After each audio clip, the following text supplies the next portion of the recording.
Nós temos ouvido o Senhor falar conosco através deste livro tão importante, Jeremias, seguindo agora para o penúltimo sermão, se Deus quiser, neste capítulo 2. O quarto na ordem agora, quarto sermão de Jeremias 2 e penúltimo, se assim for da vontade do Senhor Deus. O sermão, meus irmãos, se dará do versículo 20 até o versículo 28. Eu farei a leitura do versículo 1 até o versículo 28, a guisa de contexto.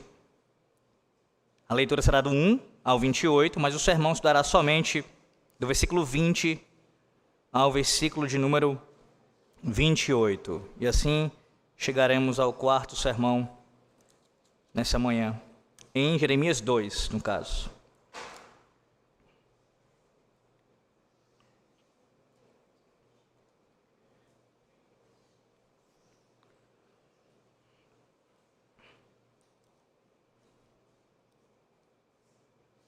Assim diz a palavra do Senhor nosso Deus, sua palavra inerrante, infalível, inspirada por Ele, e assim entregue ao seu povo, a nós, como suficiente para todas as nossas necessidades de nossas vidas.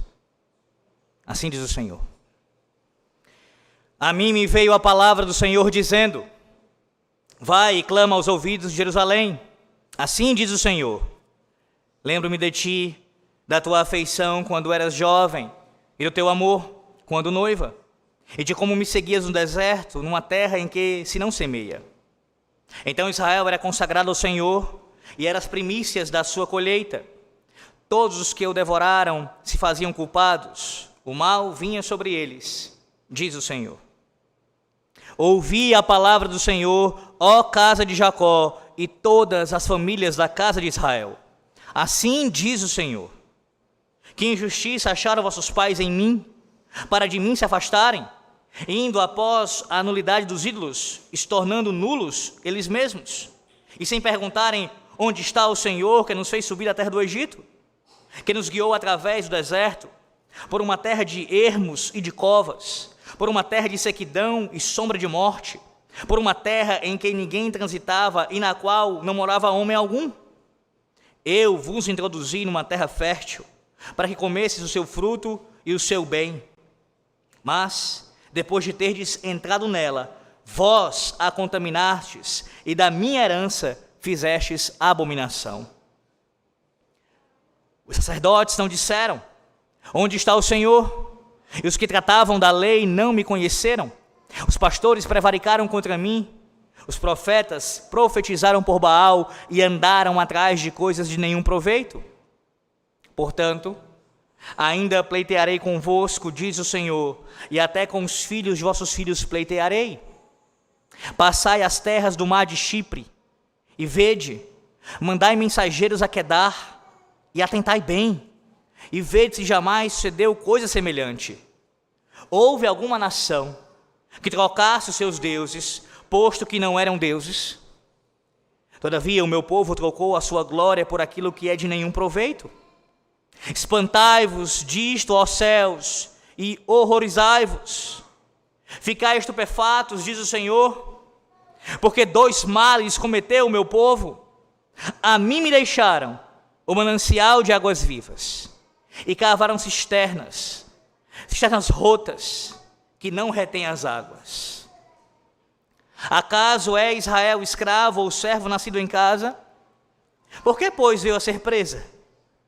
Os leões novos rugiram contra ele, levantaram a voz, da terra dele fizeram uma desolação, as suas cidades estão queimadas, e não há quem nelas habite. Até os filhos de Mênfis e de Táfnis te pastaram o alto da cabeça. Acaso tudo isto não te sucedeu por haveres deixado o Senhor teu Deus, quando te guiava pelo caminho? Agora, pois, que lucro terás indo ao Egito para beberes as águas do Nilo? Ou indo à Assíria para beberes as águas do Eufrates? A tua malícia te castigará, e as tuas infidelidades te repreenderão. Sabe, pois, e vê que mal e quão amargo é deixares o Senhor teu Deus, e não teres temor de mim, diz o Senhor dos exércitos.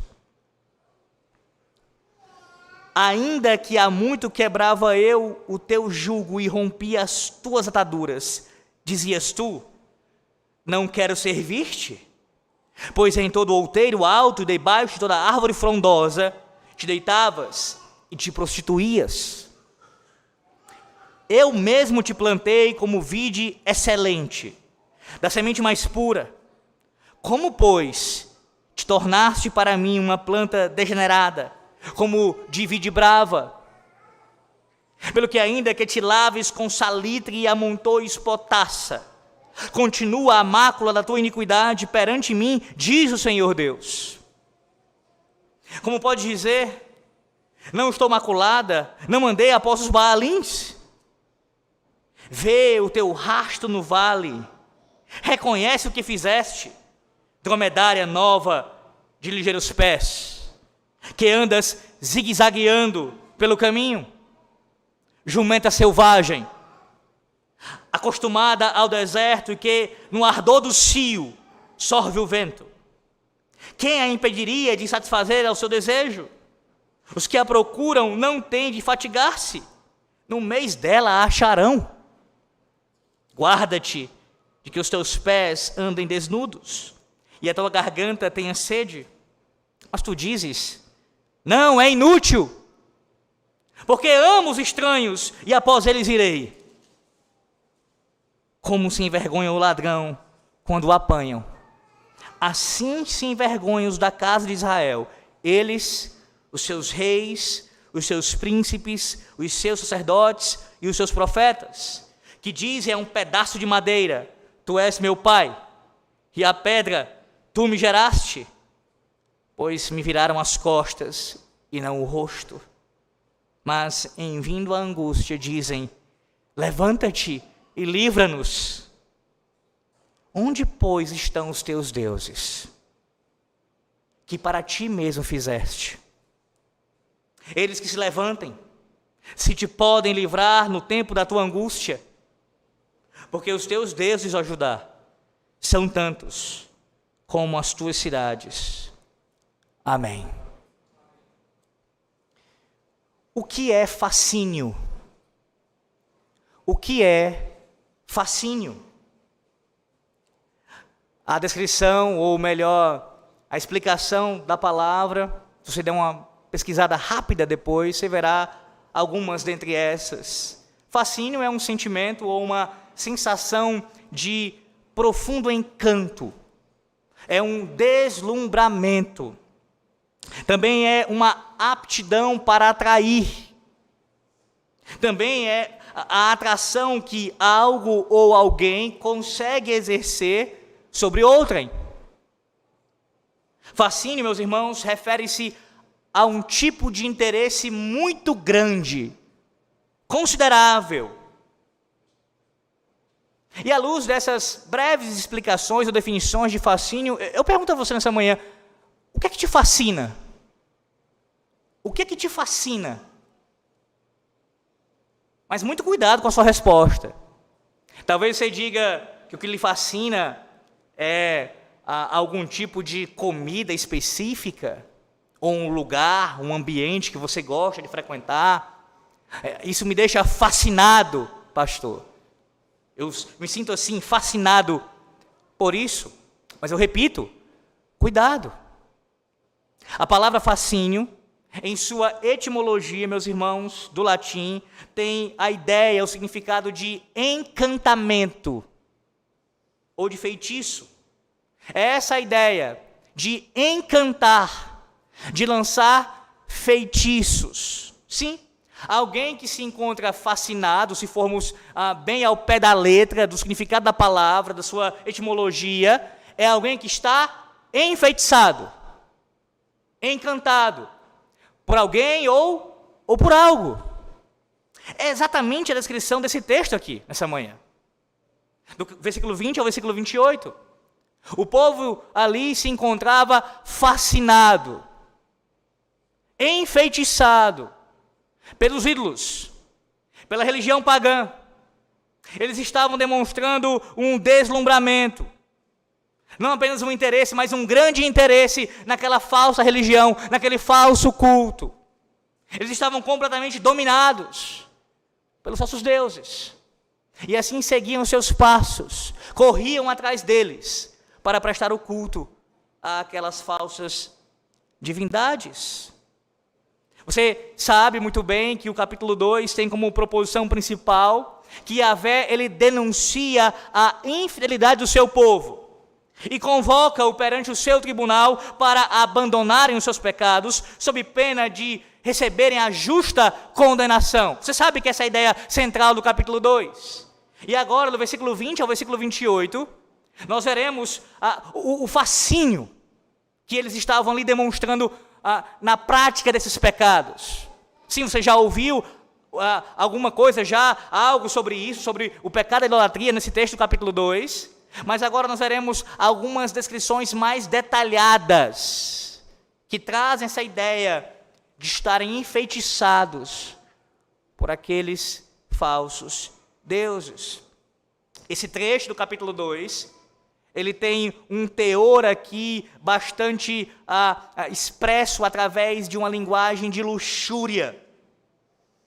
Algumas das imagens aqui descritas, e eu falo isso com todo temor diante do Senhor Deus e para a Igreja de Cristo essa manhã, elas estão carregadas e bastante carregadas de teor sexual. Sim, isso aparece claramente no texto.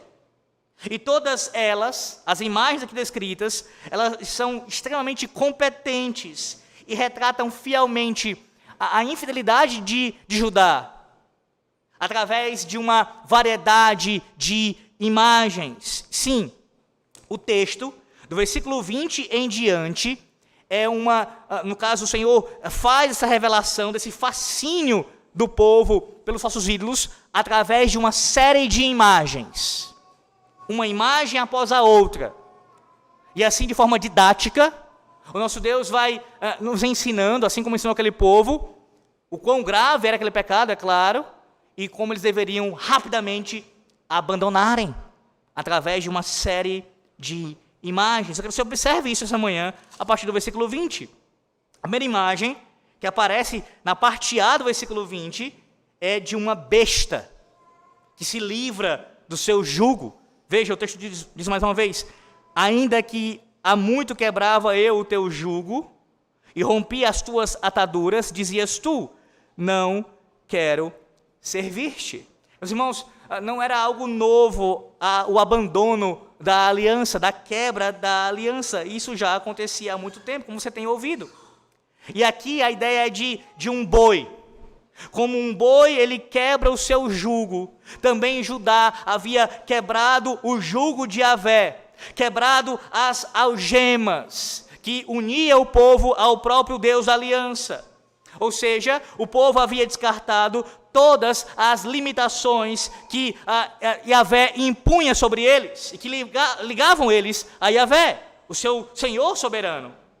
Observe a expressão muito clara, eles diziam: não quero servir-te, eu não te servirei. O verbo aqui usado no original hebraico traz a ideia de ser um escravo. E também é usado para descrever a ação de alguém que é um vassalo.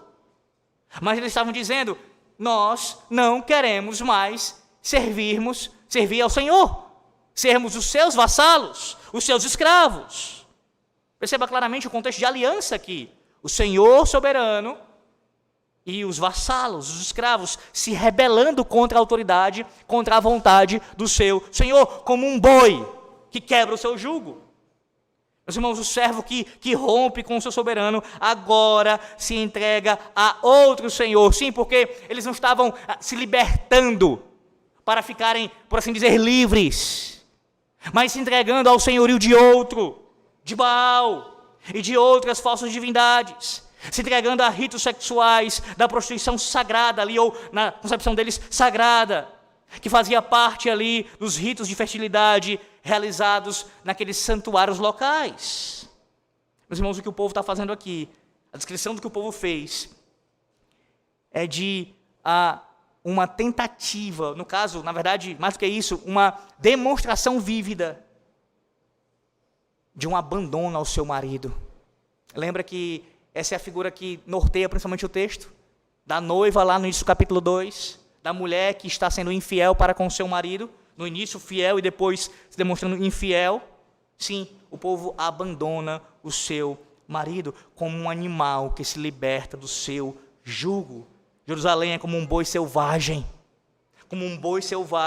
que quebrou o seu jugo contra o celeiro e fugiu para os campos em busca da tão sonhada liberdade. Liberdade. Não é o que você ouve muitas vezes? Não é exatamente essa a maneira como os ímpios atacam a nossa fé cristã? Dizendo que nós somos presos, somos limitados, nós estamos debaixo de um jugo, de um fardo, e que eles é que vivem felizes, eles é que estão muito bem, porque eles não têm a ninguém a quem prestar contas. Como diria certo autor pagão, e todo cheio de ocultismo, a lei é não ter lei. A lei é não ter lei. O que importa é o que te faz feliz. Se te faz feliz, não interessa. Você é livre para fazer isso. Mas veja, o que o versículo 20, na sua parte A, nos descreve, é exatamente a tentativa de se rebelar contra o próprio propósito da criação divina. Deus, quando nos criou, quando fez o homem, Ele fez com o propósito de servi-lo. Nunca, desde o princípio, quando Deus fez Adão e Eva, nunca foi diferente disso. Deus criou os primeiros pais, nossos primeiros pais, com o propósito, assim como a sua descendência, para servir ao Senhor Deus. E o que nossos pais fizeram foi exatamente a atitude aqui demonstrada do povo, como um boi que quebra o seu jugo e corre para longe de Yahvé, tentando ser livre. Meus irmãos, rejeitar a servidão a Deus não é liberdade, mas escravidão. E essa é a grande ironia do versículo 20, o que ele descreve aqui. Enquanto as pessoas, inclusive dentro do povo de Deus, tentam, com o afã de serem livres, quebrarem o jugo de Yahvé, na verdade, expõem pelos seus atos que são escravos do pecado, escravos do seu próprio coração pecaminoso e iníquo. Não, rejeitar a servidão a Yahvé não conduz à liberdade, mas conduz à libertinagem, conduz a um serviço a falsos deuses. Não tem como alguém deixar de servir ao Deus verdadeiro e se tornar alguém neutro. Não tem ninguém sobre mim, não tem ninguém a quem eu sirvo. Ora, os ateus e todos os demais ímpios que dizem ser livres, na verdade são escravos dos seus desejos, das suas paixões, das suas concupiscências. Além disso, você sabe muito bem, eu falo com você que conhece a Cristo, você que está em Cristo, você sabe muito bem que servir a Cristo, que está debaixo do seu jugo, não é pesado. Não é pesado. Vá para Mateus capítulo 11, sem desmarcar Jeremias 2. Mateus capítulo 11. Mateus 11, versículo de número 30. Na verdade, a partir do versículo 28. E ouça a palavra de Deus nessa manhã, o que o próprio Cristo diz. Mateus 11, do 28 ao 30. Vinde a mim, todos os que estáis cansados, sobrecarregados, e eu vos aliviarei. Tomai sobre vós o meu jugo e aprendei de mim, porque sou manso e humilde de coração, e achareis descanso para a vossa alma, porque o meu jugo é suave e o meu fardo é leve. Não é essa a tua experiência, crente, que serve a Cristo há tantos anos? Não é isso que você experimenta na sua vida? algo que é leve, que é suave, onde você encontra descanso, que não te prende, mas que te protege. Exatamente essa a tua experiência, em contraste com o que o povo fez aqui. Meus irmãos, quebrar esse jugo para fugir e pecar é dura escravidão. Alívio e descanso só encontraremos na pessoa bendita do Senhor e Salvador Jesus Cristo, debaixo do seu jugo, debaixo do seu jugo. Veja a parte B do versículo, e aí você tem uma outra imagem aqui descrita, a parte B do versículo. O texto diz: pois em todo outeiro alto e debaixo da árvore frondosa te deitavas e te prostituías. A pergunta é, como é que é quando o povo de Deus deixa o seu marido? Que imagem vem à sua mente? O texto nos diz, é como uma prostituta na esquina, esperando por alguma ação. Aqui o povo de Deus, ele encontra-se deitado, despido, sob as árvores cheias de folhas, se entregando aos atos sexuais como qualquer prostituta. Como diz certo autor chamado Derek Kidner, Israel aqui é retratado como uma esposa inquieta, para quem os laços e fardos do amor verdadeiro eram escravidão, e a atração do proibido irresistível. Eles ficaram, no caso ali, essa adoração ela ficava localizada nos altos montes, como diz o texto, na parte B. E talvez o motivo aqui da adoração pagã acontecer nos altos montes, uma possibilidade, é na tentativa de estarem mais próximos da entidade cósmica chamada Baal e outros falsos deuses do seu panteão cananeu. Esse culto aqui, meus irmãos, claramente ele incluía rituais de prostituição em frondosos santuários nas colinas. De algum modo, uma oferenda era feita a esses deuses da fertilidade por meio do orgasmo ilícito. Sim, falso culto unido a sexo ilícito. Homens e mulheres se deitando ali, sem serem unidos pelo matrimônio, e através dessa união iníqua, promovendo culto a estes demônios. Sim, Baal e Astarote, a sua assim chamada esposa, não eram deuses verdadeiros. Ambos, como diz o apóstolo Paulo escrevendo aos Coríntios, acerca de todo ídolo, eram falsificações satânicas, criados pelo diabo. E aqui, eles, através dessa prática cultica aqui, eles também desvirtuavam a própria bênção do sexo dentro do casamento, e assim, oferecendo isso aos demônios. Se reduziam ao erotismo, e sustentavam esse erotismo como um objeto de adoração. Meus irmãos, a submissão a esses deuses significava curvar os joelhos aos principados demoníacos da perversão sexual. Eles estavam como que prostrados diante desses falsos deuses. Literalmente até. De fato, as imagens aqui idealizadas e erotizadas da criatura estavam sendo adoradas. E a adoração deles se degenerou além das suas orgias. A colisão de partes corporais entre pessoas anônimas, sem rostos e sem nomes, marcou as profundezas da idolatria de Israel. Várias pessoas tendo relação sexual sem nenhum compromisso pactual, a não ser um compromisso com os demônios.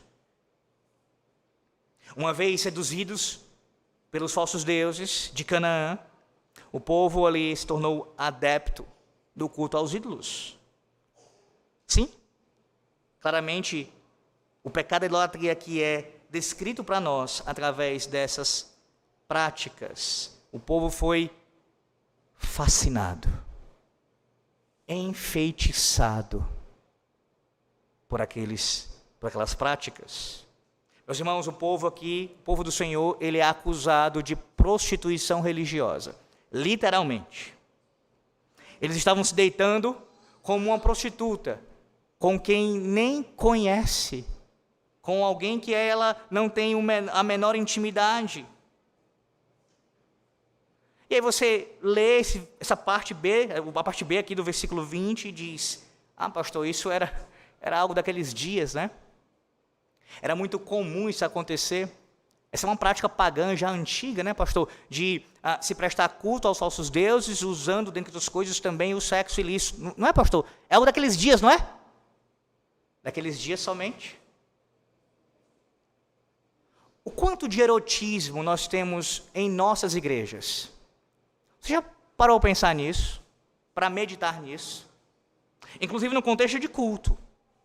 No contexto de culto. Pense, por exemplo, nas músicas que são cantadas aí fora, que por vezes são efeminadas, que são sensuais, que apelam para os sentidos, que são até dançantes, no culto solene. Mulheres praticamente se rebolando durante o culto. E pior, por vezes à frente, nos chamados e terríveis grupos de louvor. Não é isso? Cantam meio que dançando na frente das pessoas, como um show, com toda a sua pirotecnia, e assim sensualmente se apresentando, inclusive com as suas vestes. Se você tem algum tempo de fé e já frequentou uma igreja não reformada, você sabe do que eu estou falando. Você sabe muito bem do que eu estou falando. Lembro-me de certa feita, há muitos anos, mais de 10 anos, que eu fui pregar numa igreja, e quando lá se tinha um costume de não apenas o que dirigia o culto, o pregador, mas sei lá quantas pessoas ficarem sentadas nas cadeiras. E eu cheguei e fiquei lá sentado, no caso em pé quando estava se cantando. E aí o grupo louvor ficou à nossa frente, naquele pouco espaço entre o púlpito e as nossas cadeiras. E moças ali também à nossa frente, com roupa inconveniente, irmãos. E aí, qual é a nossa atitude? Mínima de se fazer, qual é? Além de não olhar, tentar se reposicionar de uma maneira que você possa sair daquela direção ali. Percebe? Eu estou contando uma experiência de tantas e tantas outras que nós já tivemos que passar. Já tive que presenciar a situação. Igreja presbiteriana. De uma mulher ir cantar e, vou chamar assim, tem aquele chamado lascão, né, na saia, onde praticamente quase toda a sua perna está de fora, cantando na frente. Você diz, o que é que isso tem a ver? O que é que isso tem a ver? É erotismo no culto. É apelo aos sentidos. Ainda que ela não tenha feito com a intenção de fazer isso ali, vou pensar como Baal, não é essa a questão aqui. Mas é uma expressão, sim, de adoração corrompida, influenciada por sensualidade. Ora, se tal mulher não deveria usar essa roupa em lugar nenhum, quanto mais no culto solene, e ainda se prestando a cantar na frente das pessoas. Meus irmãos, os cultos, de forma geral, nas igrejas estão cheios de sensualidade. Cheios de sensualidade. Como eu disse, as letras das canções, a própria melodia, as melodias, as vestes que são usadas, toda a performance apelando para o erotismo. Para o erotismo.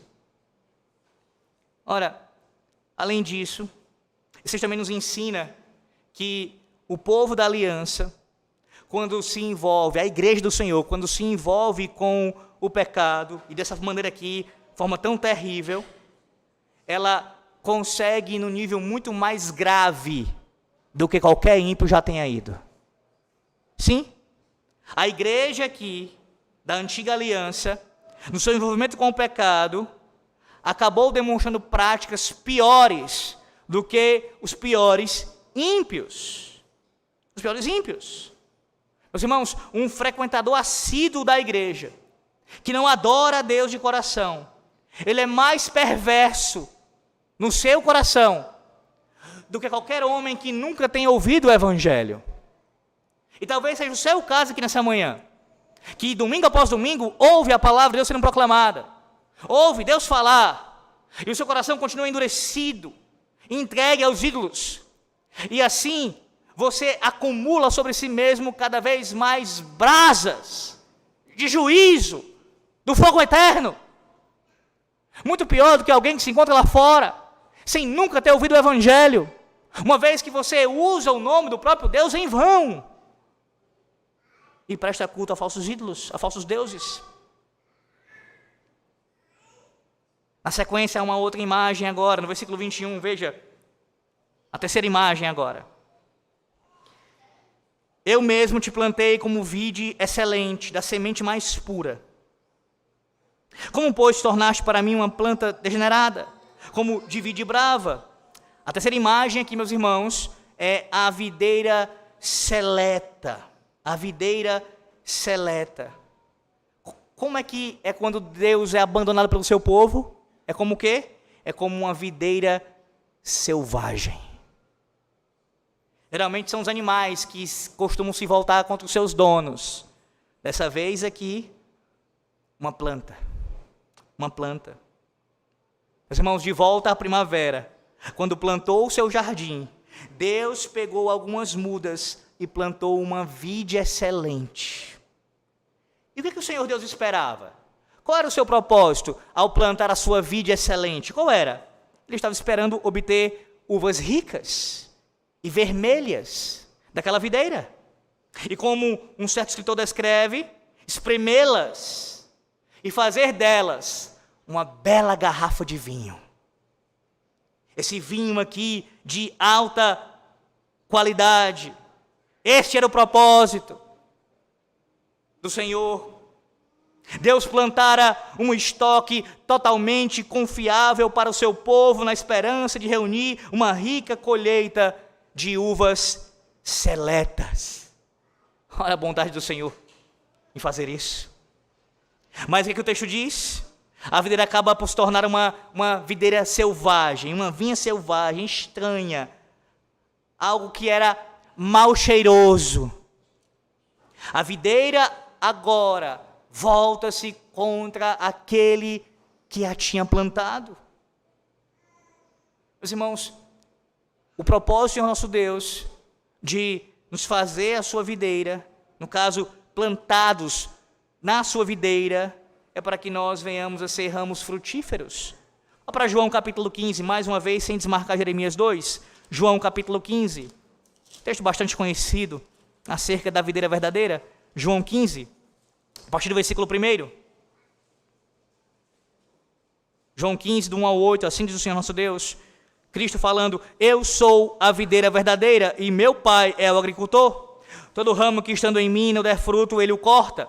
E todo que dá fruto, limpa, para que produza mais fruto ainda. Vós já estáis limpos pela palavra que eu vos tenho falado. Permanecei em mim e eu permanecerei em vós. Como não pode o ramo produzir fruto de si mesmo, se não permanecer na videira, assim nem vós o podeis dar, se não permanecerdes em mim. Eu sou a videira, vós os ramos. Quem permanece em mim e eu nele, esse dá muito fruto. Porque sem mim nada podeis fazer. Se alguém não permanecer em mim, será lançado fora, a semelhança do ramo, e secará. E o apanham, lançam no fogo e o queimam. Se permanecerdes em mim, e as minhas palavras permanecerem em vós, pedireis o que quiserdes, e vos será feito. Nisto é glorificado meu Pai, em que deis muito fruto, e assim vos tornareis meus discípulos. A parte de Cristo é isso que acontece com os ramos. Foi o que aconteceu com aquele povo, pelo menos com grande parte daquele povo. Secos, sem frutos, e estavam ameaçados, e assim de fato foram cortados da videira. O propósito do Senhor é muito claro aqui. Nós que dizemos ser ramos ligados à videira verdadeira, temos por obrigação, para a glória do nosso Deus, produzir os frutos que Ele mesmo ordenou que nós produzíssemos. é uma negação completa da sua dependência de Cristo, quando você tenta viver de maneira diferente da qual Ele lhe criou, para o propósito que Ele lhe criou. Nós não somos autossuficientes. Se tentarmos agir assim por um momento sequer, nós seremos a semelhança do que Ele diz em João capítulo 15, do que aconteceu com o povo, Jeremias 2, versículo 21. Morreremos sem frutos. E qual é o destino? Lançados ao fogo. O povo abandonou o seu primeiro amor e volta aqui ao seu estado selvagem, com seus frutos azedos. Somente em Cristo os frutos serão agradáveis ao Senhor. Quarta imagem no versículo de número 22. Diz assim o Senhor Deus: pelo que, ainda que te laves com salitre e amontoes potassa, continua a mácula da tua iniquidade perante mim, diz o Senhor Deus. Qual é a quarta imagem? A quarta imagem, meus irmãos, é de uma mancha que não pode ser limpa. Uma mancha indelével. Uma mancha que não pode ser limpa. Meus irmãos, a mancha da culpa da nação não responderia à esfregação com sabão. A iniquidade de Judá estava tão impregnada que nenhum tratamento com detergentes normais conseguiria remover. E por que isso não era possível? Porque o pecado, meus irmãos, não é um problema simplesmente cosmético. E eu quero que você entenda isso essa manhã. Porque você, pelo menos alguns aqui, não poucos, ouvem sermões sobre isso já há anos. E alguns demonstram com suas falas não entenderem isso ainda. O que, pastor? Não estou entendendo ainda o que o senhor está querendo dizer com isso. A profundidade da mácula do pecado. Do quão grave é o pecado. Do quão terrível é o pecado. Mesmo depois do detergente, dos produtos de limpeza, a mancha do pecado, ela permanece. Eu pergunto a você nessa manhã: que sabão pode lavar o pecado da sua alma? Que sabão pode fazer isso? Qual é o remédio caseiro? Qual é a solução que você usará, que pode tirar a culpa do pecado, tirar a mancha do pecado? Qual? Quantos não apresentam soluções superficiais para o pecado? E há muitas formas de assim o fazer. Uma das mais conhecidas em nossos dias é chamar de doença o que é pecado. E de novo eu falarei sobre isso. E quantas vezes o texto sagrado trouxer algo nesse sentido. Alcoolismo não é doença. Dependência química de droga não é doença. Pornografia não é doença. Tudo isso é pecado. Pecado. E qualquer tentativa de solucionar isso com psicologia, com tratamentos terapêuticos, com acompanhamento profissional, será inútil. Inútil. Você continuará sofrendo e vai de mal a pior. E aí você diz: pastor, que palavra pesada. Ora, é para você acordar. Acordar e você entender que a mancha do pecado só tem como ser solucionada pelo sangue de Cristo. Apenas pelo sangue de Cristo. E pelos meios que Deus nos deu para tratar o pecado, tendo como principal meio a sua palavra. Eis o remédio, crente. Eis o remédio. Toda vez que você procura outro meio para tratar o seu pecado, você está negando a suficiência das Sagradas Escrituras. É isso que você faz. Mas pastor, eu não creio nisso. Eu creio no solo da Escritura. Quando chego da época da reforma, então, eu faço as minhas postagens, sabe? Eu faço lá, olha, solo da Escritura, somente as Escrituras Sagradas. Você diz que crê, mas você não vive assim. Ah, pastor, eu entendo. O sangue de Cristo, ele me purifica todo pecado. Mas o tratamento do pecado, eu posso recorrer a outros meios. Negação da suficiência das Sagradas Escrituras. Não, a palavra de Deus não foi dada para nós, por exemplo, para executar uma cirurgia no cérebro de alguém. Não é esse o propósito. Mas aquilo se refere à alma humana. Tudo que você precisa está aqui. Tudo. Todas as suas emoções, todas elas, são tratadas pela palavra de Deus. Todas elas. Todas as suas circunstâncias de vida. Tudo que você precisa saber para a sua vida, santificação e fé do homem. Citando aqui a Confissão de Fé de Westminster. Está na palavra de Deus. Na palavra de Deus. Agora, sabe por que você não chega a essa conclusão? Você não chega a essa conclusão? Uma das razões básicas para isso é que você não conhece os remédios. Ou no caso, este remédio. Você não sabe que pílulas tomar. Você não sabe. Você não sabe. Você olha para a Bíblia, é tão confuso o texto, tão difícil de saber, e aí eu vou procurar o meu profissional de saúde. É mais fácil, não é? Do que quebrar a cabeça com um texto que Deus te deu. Veja, Deus te deu esse texto e é a tua obrigação compreendê-lo. Pastor, mas eu não consigo compreender. Procure os mestres que Deus te deu na tua igreja para te ajudar pelo auxílio do Espírito Santo para você compreender. E toda questão que se referia a comportamento, a emoção, a vontade, a tudo da sua vida está na palavra de Deus.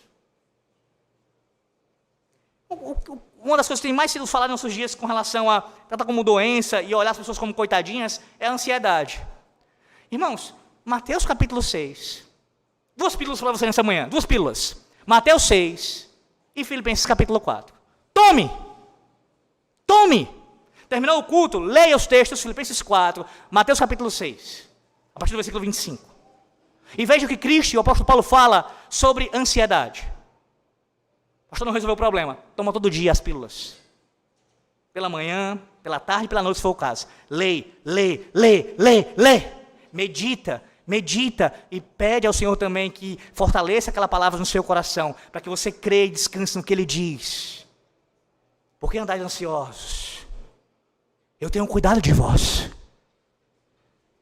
O Deus Altíssimo falando isso para você nessa manhã não é suficiente, tem que um psicólogo, filho de Satanás, falar isso para você? É sério mesmo? Que é que vai falar? Na verdade, ele vai só te ouvir? Não é? Ele não pode se posicionar?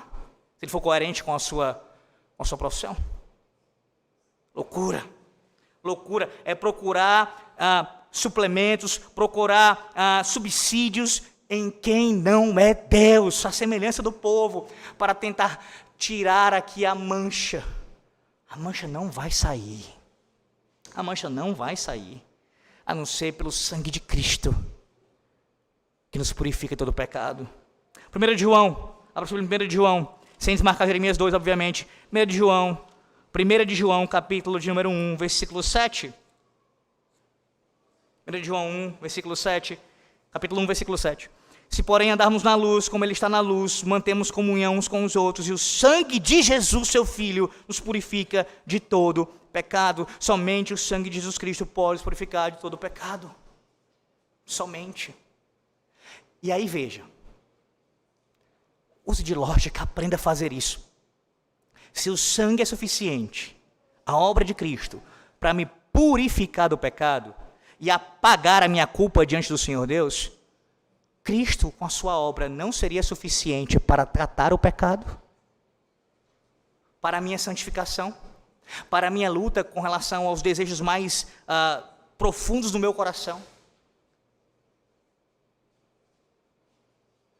Isso é agir como coitadinho. E diante da palavra de Deus, nenhum aqui, nenhum ministro que vos fala, se encontra em tal posição. Todos somos pecadores. E precisamos recorrer ao sangue do Senhor Jesus Cristo. E confiar nele para a purificação de pecados. Eis onde está o teu socorro. A palavra bendita do teu Deus. É assim que você deve agir. Próxima imagem. E agora o teor sexual vai ficar ainda muito mais forte. Veja, versículo de número 23. Perdão, 23, isso, 23. Diz assim. Como pode dizer, não estou maculada, não andei após os Baalins, vê o teu rastro no vale, reconhece o que fizeste, dromedária nova de ligeiros pés, que andas zigue-zagueando pelo caminho. Meus irmãos, quando o povo do Senhor abandona o seu Deus, o seu marido, é como uma camela jovem correndo solta no deserto. A imagem aqui dos versículos 23, 24 e 25, especialmente 23 e 24, muda para outra imagem vividamente de cunho de caráter sexual. Alguns entendem que a camela descrita aqui, a jumenta claramente está muito exposto aí no texto, bem claramente exposto no texto. Mas alguns também entendem que a dromedária, que é a camela, também é no contexto sexual. Uma camela também no cio.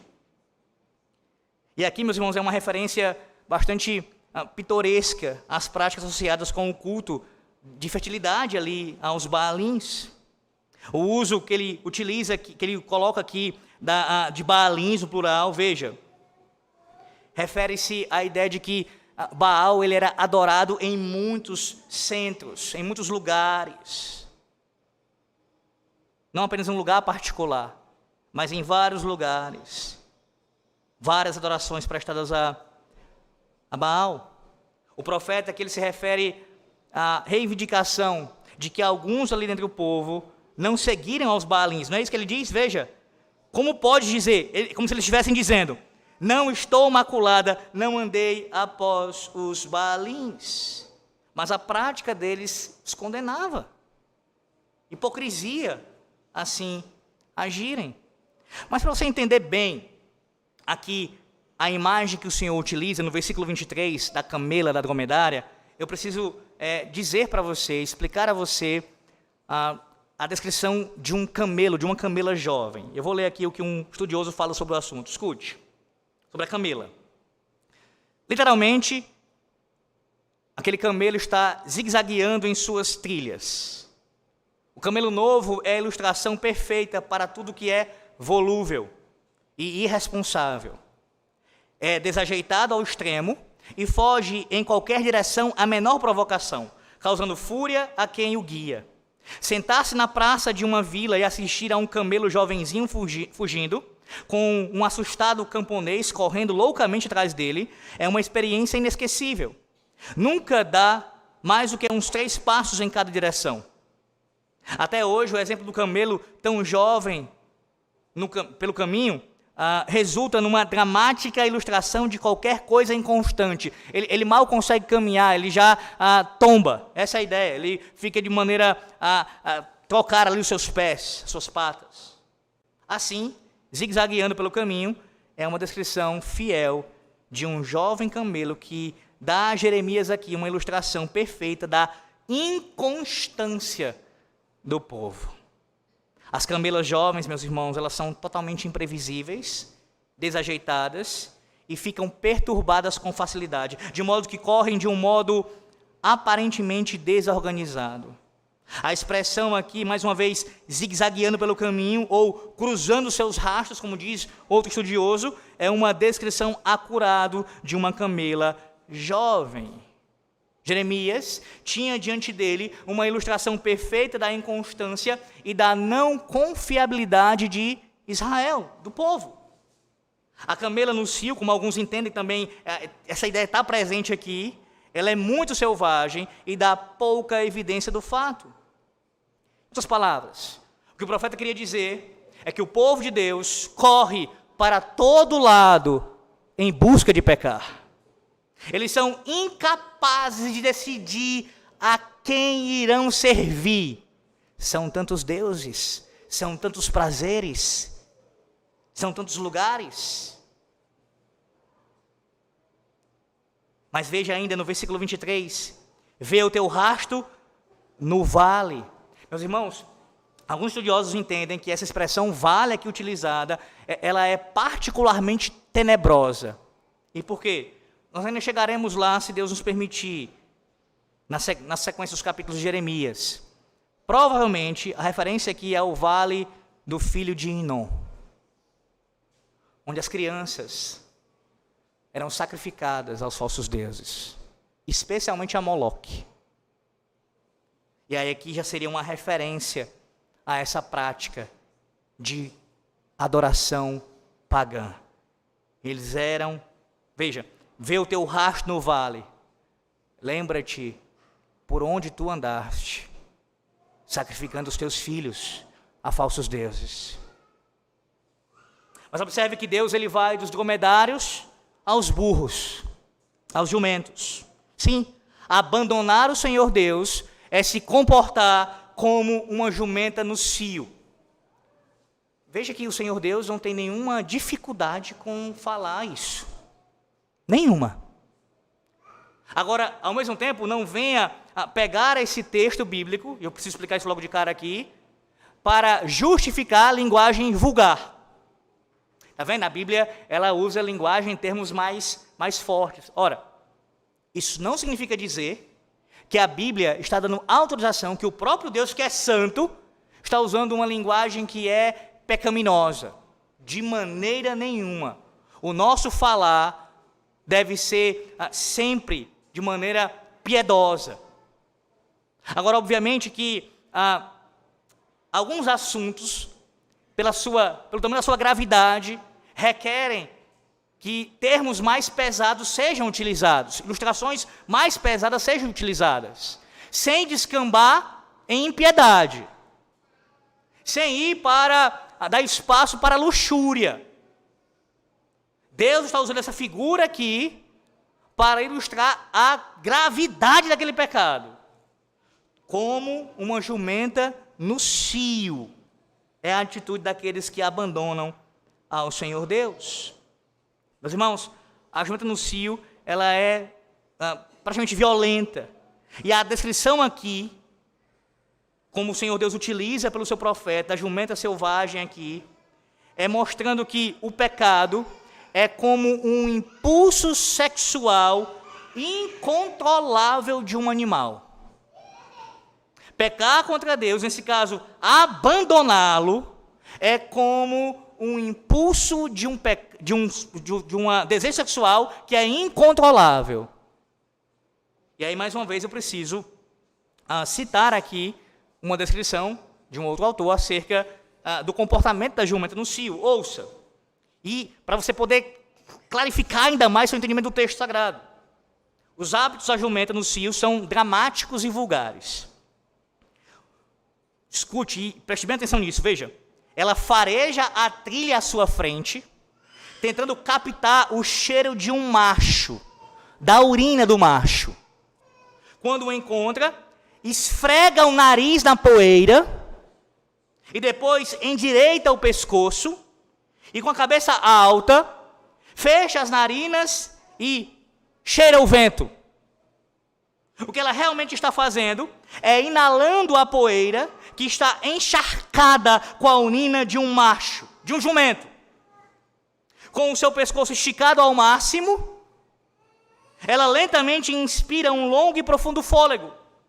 E então solta um altíssimo zurro e parte em disparada, correndo pela estrada, em busca do macho.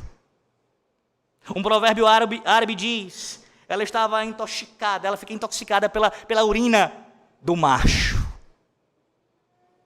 E aí veja, nessa circunstância, sob essa circunstância, os machos nem precisam se incomodar em caçar a fêmea. Elas mesmas estão empenhadas em caçá-los. O que diz a parte B do versículo 24? Veja. Quem a impediria de satisfazer o seu desejo? Os que a procuram não têm de fatigar-se, no mês dela a acharão. Por quê? Porque elas é que correm atrás deles. Como uma jumenta que corre atrás do seu macho para saciar a sua vontade, o seu impulso sexual. São aqueles que correm para longe do seu Deus, atrás dos seus ídolos. Procurando por um pouco de ação, o povo de Deus encontrou o seu próprio caminho até os templos dos deuses pagãos. Meus irmãos, as duas imagens, a dromedária e também aqui da jumenta, combinam para descrever Israel como confiável, ou melhor, como não confiável no extremo cativeiro e escravização, e dirigida apenas pela feroz paixão de buscar os deuses de Canaã. Ela é como uma camela jovem, que não consegue andar direito, e também como uma jumenta selvagem, que não consegue se desviar da sua corrida em busca de seu objetivo sexual. Nenhuma das duas é responsável, nenhuma das duas é confiável. O desejo deles ali demonstrava o poder que o pecado tem, o poder viciante do pecado. E nem mesmo as solenes advertências de Yahvé são suficientes para detê-los. Versículo 25, veja. Guarda-te de que os seus pés andem desnudos e a tua garganta tenha sede, mas tu dizes, não, é inútil, porque amo os deuses estranhos e após eles irei. Meus irmãos, o profeta adverte o povo para não perseguir aos ídolos. Com as palavras aqui, a ideia é essa: não deixem que os seus pés se esfolem, nem que a garganta de vocês fique seca. Ou seja, eles tinham de se abster de correr atrás desses deuses, até que os sapatos deles ali se acabassem e eles desmaiassem de sede. Parem com isso! Sabe qual é a ironia disso tudo? É que, literalmente, no fim, o julgamento, quando veio sobre o povo, fez com que Jerusalém ficasse descalça e sedenta, indo para a Babilônia. Descalça e sedenta. Não é isso que vocês querem? Esfolar os pés, a garganta ficar desse jeito? Pois assim vocês ficarão, indo para o cativeiro. Apenas quando o remanescente desse povo voltou do exílio, meus irmãos, por meio do milagre do segundo êxodo, foi que a obsessão com o culto da fertilidade foi, por fim, desarraigado. Em outras palavras, o povo precisou sofrer o cativeiro para Deus extirpar a idolatria ali, no caso, o culto aos falsos deuses da fertilidade.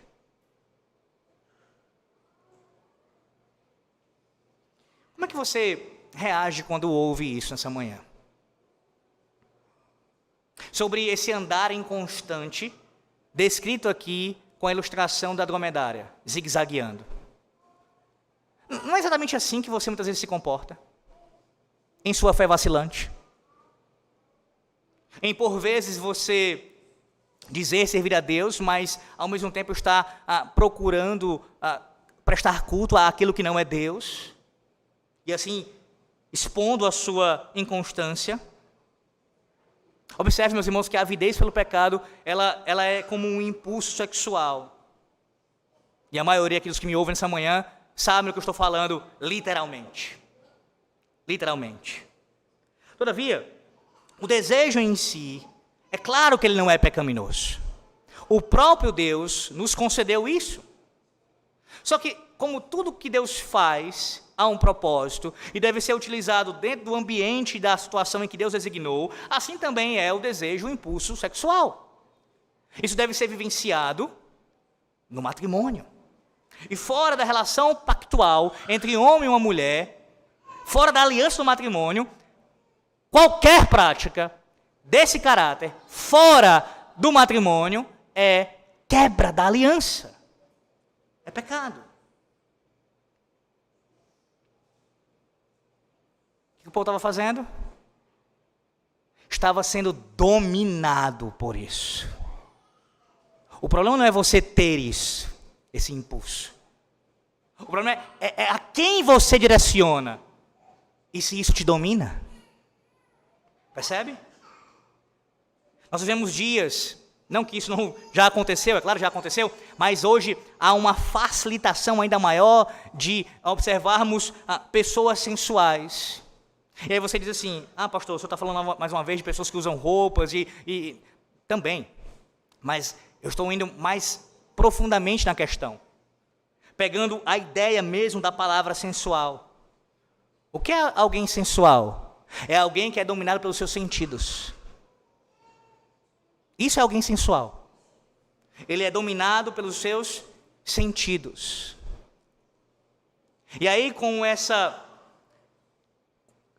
era que a gente vive de denominar tudo como doença, distúrbio, trauma e coisas do tipo, pegam até essa área e dizem isso. Se esse indivíduo tem um comportamento desvirtuado com relação à área sexual, é por causa disso, daquilo outro.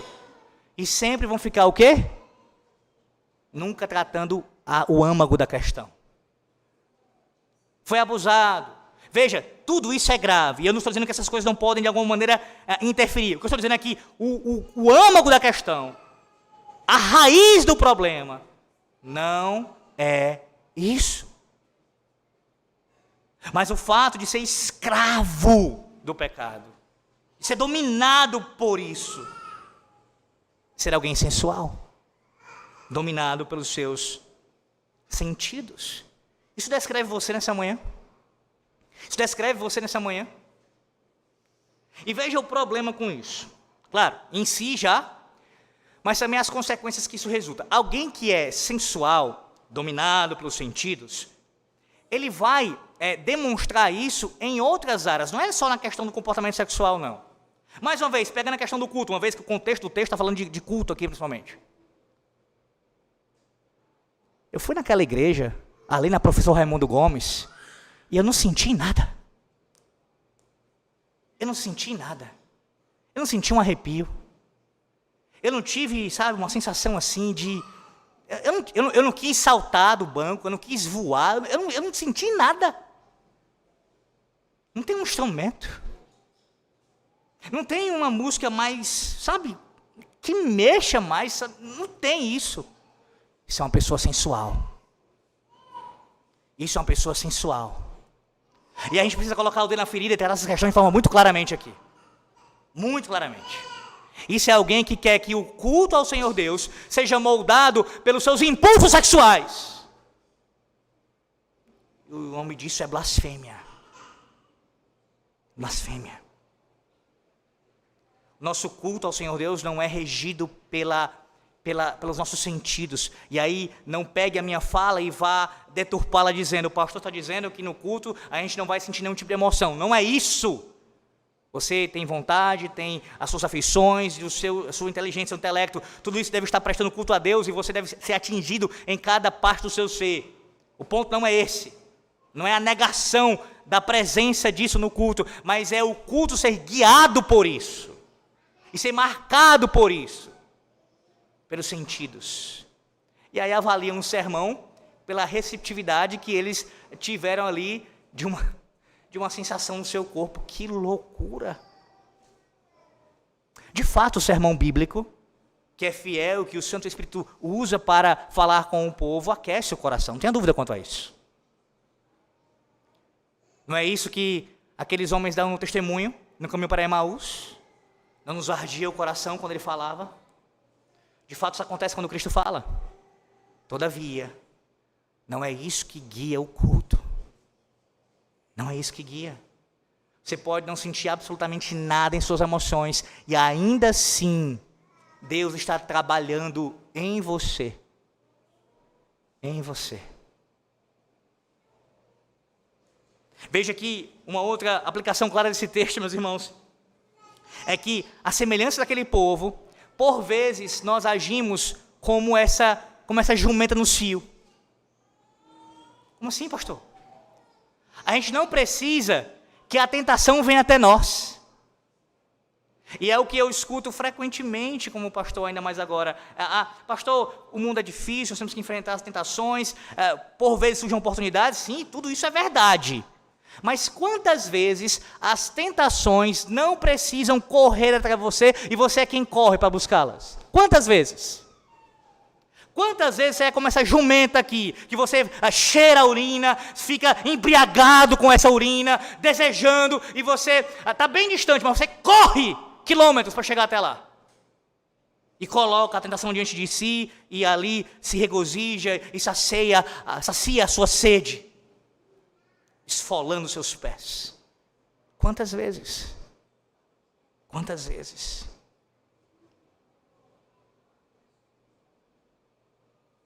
Mas, às vezes, o texto expõe também, meus irmãos, a falácia aqui do vício ser doença. Vício não é doença, vício é pecado. Alguém que é dominado por algo, ainda que aquele algo não seja em si mesmo ilícito, mas aquilo te domina, não é o Espírito Santo que te domina, mas é aquilo que te domina, isso é pecado.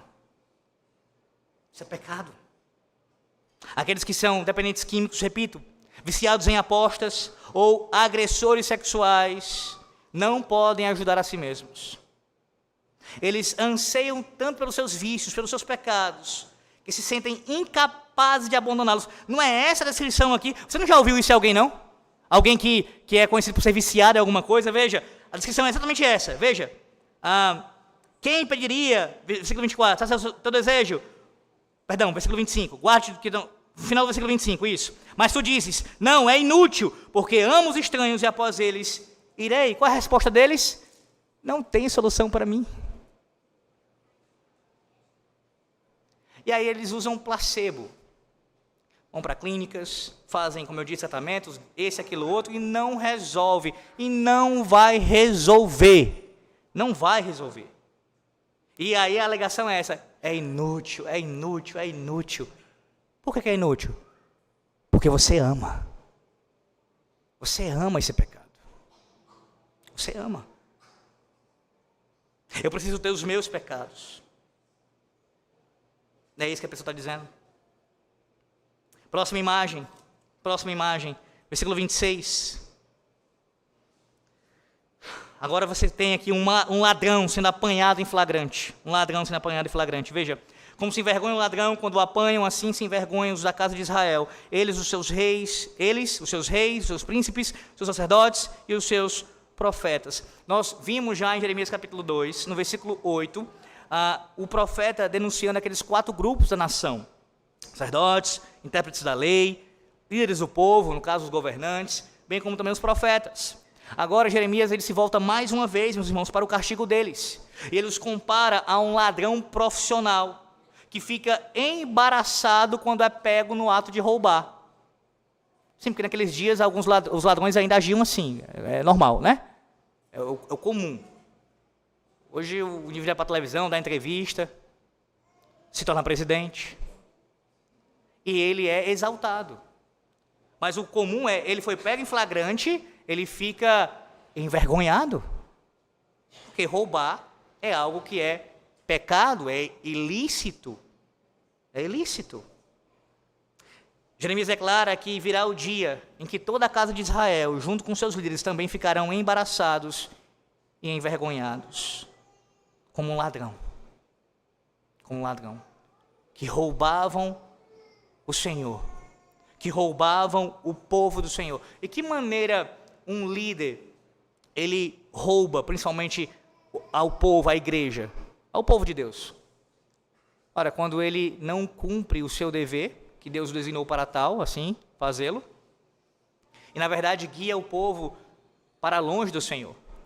Colocando de forma mais clara, quando um pastor não ensina fielmente a palavra de Deus, ele está roubando do povo de Deus, aquilo que Deus designou para ele fazer, e claro, roubando o próprio Deus.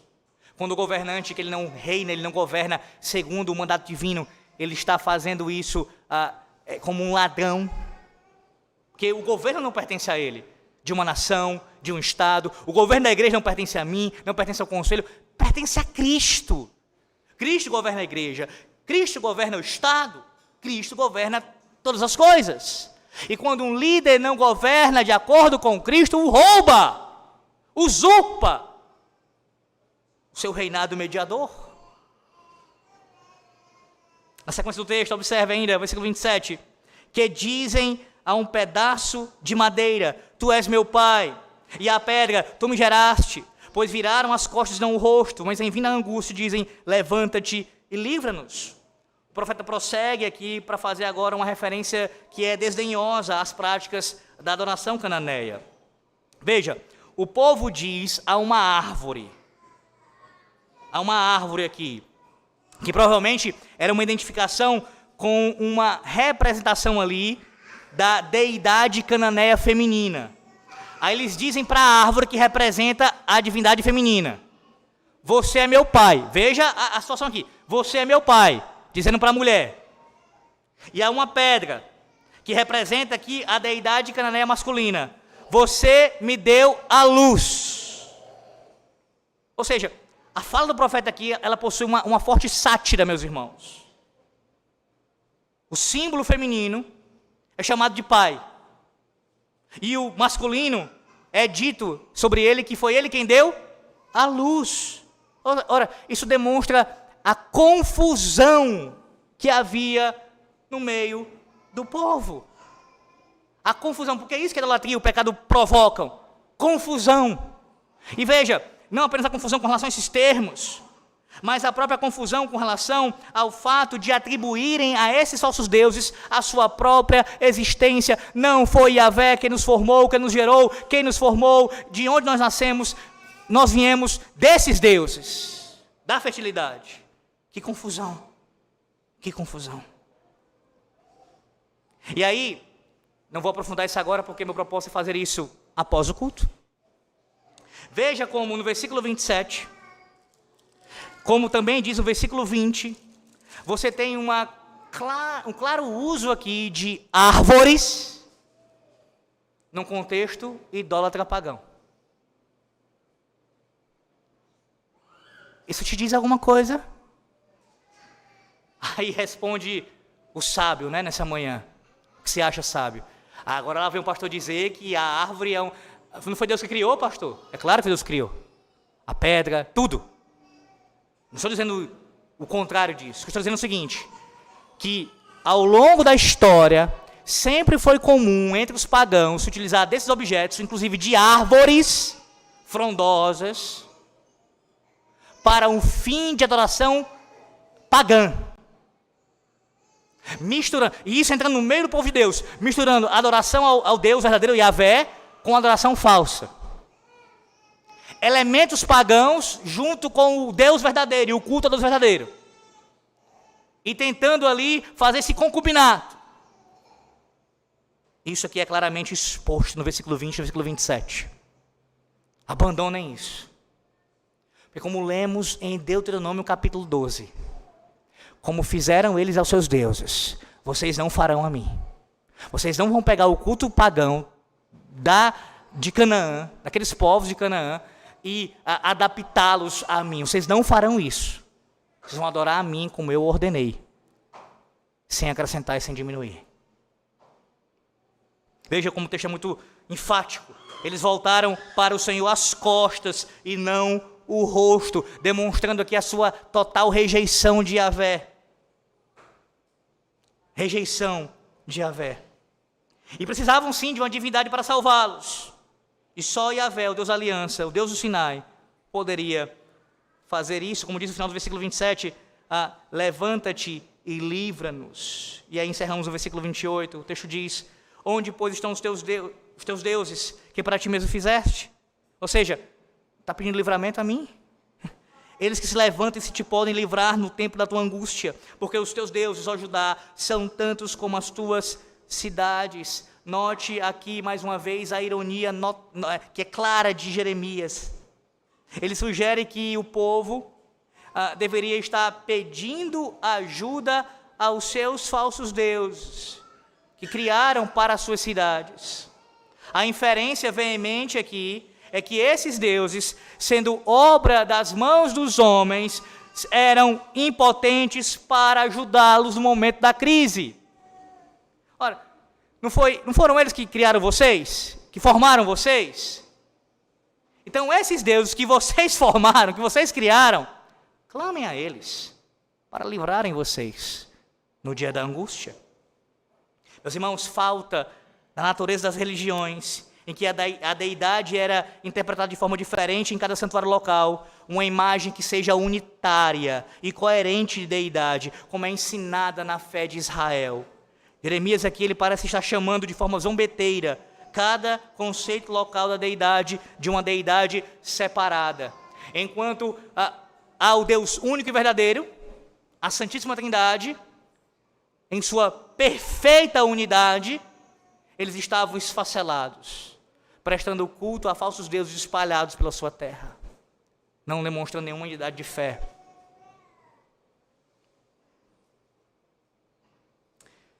Você sabe por que você vive fascinado por ídolos? Você sabe por quê?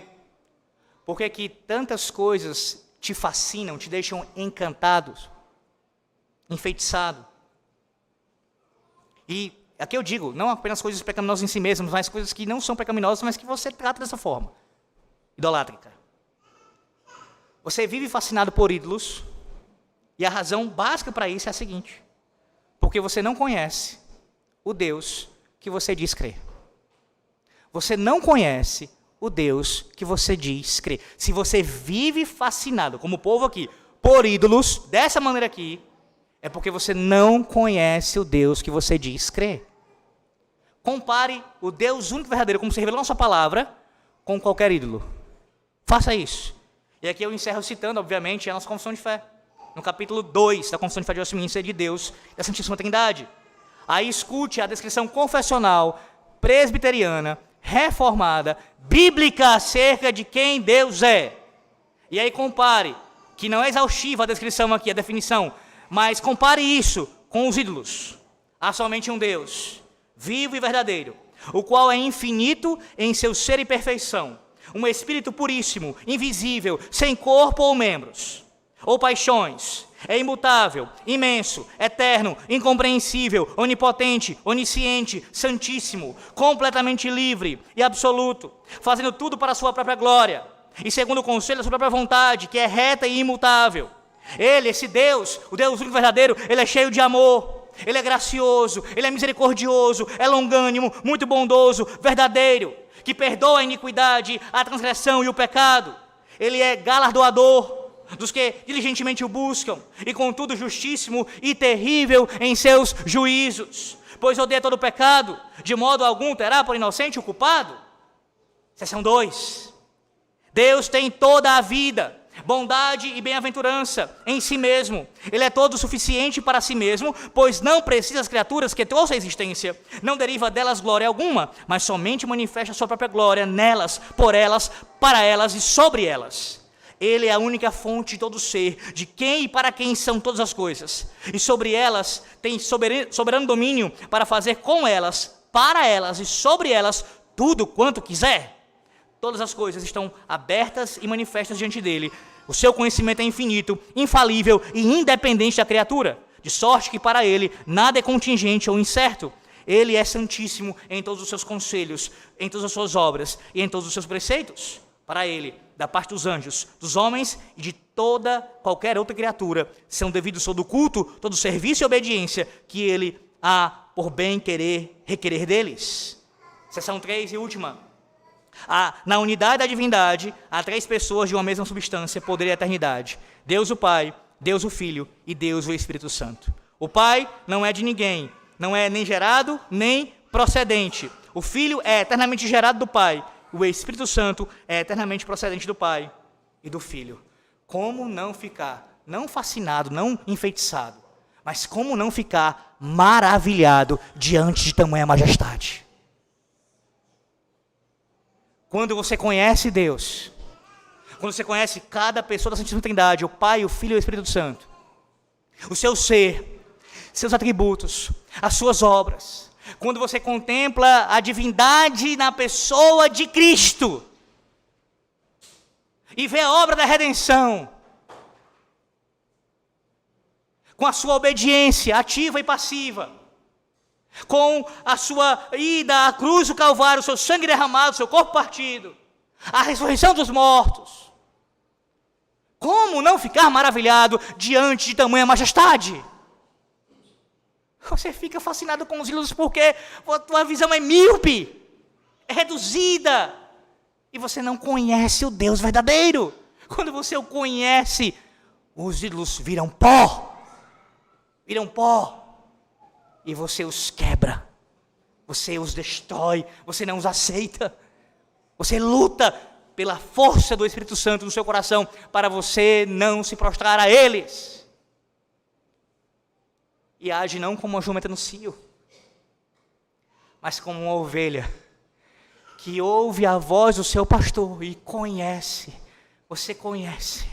Como nessa manhã você escuta a voz do seu pastor, não do seu pastor aqui, meramente humano, mas você ouve a voz do seu pastor, do seu sumo pastor, falando com você ao seu coração, pela voz do instrumento humano, dizendo: ouça a minha voz, minha ovelha, e não corra para descedentar a tua sede para os ídolos. Vem a mim, vinde a mim, vinde a mim, vinde a mim, eu que sou o manancial de águas vivas, vinde a mim, e assim a tua sede vai ser saciada. Meus irmãos, precisamos aprender que o fascínio pelos ídolos pode nos conduzir a um terrível julgamento, porque Yahvé é aquele que denuncia a infidelidade do seu povo e convoca-o perante o seu tribunal para abandonarem todos os seus pecados, sob pena de receberem a justa condenação. Que o Senhor Deus nos ajude e nos abençoe, em nome do Senhor Jesus Cristo. Amém. Oremos. Obrigado, Senhor Deus, por tua palavra. Obrigado, Senhor Deus, por nos alimentar nessa manhã. Abençoa o teu povo, ó Deus, para que venha responder fielmente ao que o Senhor Deus falou conosco, em nome do Senhor Jesus Cristo. Amém.